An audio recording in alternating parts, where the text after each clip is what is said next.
بسم اللہ الرحمن الرحیم۔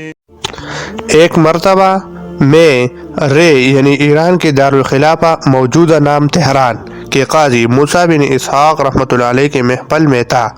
قاضی صاحب لوگوں کے مسائل حل کر رہی تھی، اتنے میں ایک عورت ان کے پاس لائی گئی۔ اس کے سرپرستوں کا دعویٰ تھا کہ اس عورت کے شوہر نے اس کا 500 دینار مہر ادا نہیں کیا۔ جب اس کے شوہر سے پوچھا گیا تو اس نے انکار کر دیا اور کہا، مجھ پر مہر کا دعویٰ بھی بنیاد ہے۔ شوہر کی انکار پر قاضی صاحب نے عورت سے گواہ طلب کی۔ گواہ حاصل کی گئی تو ان میں سے ایک نے کہا، میں اس عورت کو دیکھنا چاہتا ہوں تاکہ اسے پہچان کر گواہی دو۔ چنانچہ وہ عورت کی طرف بڑھا اور کہا، تم اپنا نقاب ہٹاؤ تاکہ تمہاری پہچان ہو سکی۔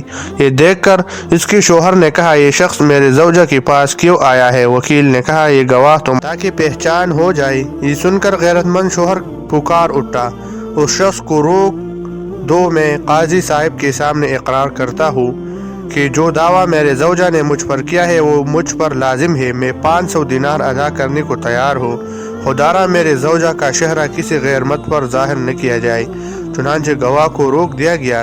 جب عورت نے اپنے غیرت مند شوہر کا یہ جذبہ دیکھا تو کہا، سب گواہ ہو جاؤ، میں نے اپنا مہر معاف کر دیا، میں دنیا و آخرت میں اس کا مطالبہ نہ کروں گی۔ یہ مہر میرے غیرت مند شوہر کو مبارک ہو۔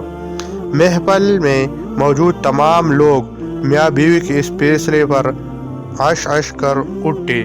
قاضی صاحب نے فرمایا، ان دونوں کا یہ معاملہ بہترین اوصاف اور اعلیٰ اخلاق پر دلالت کرتا ہے۔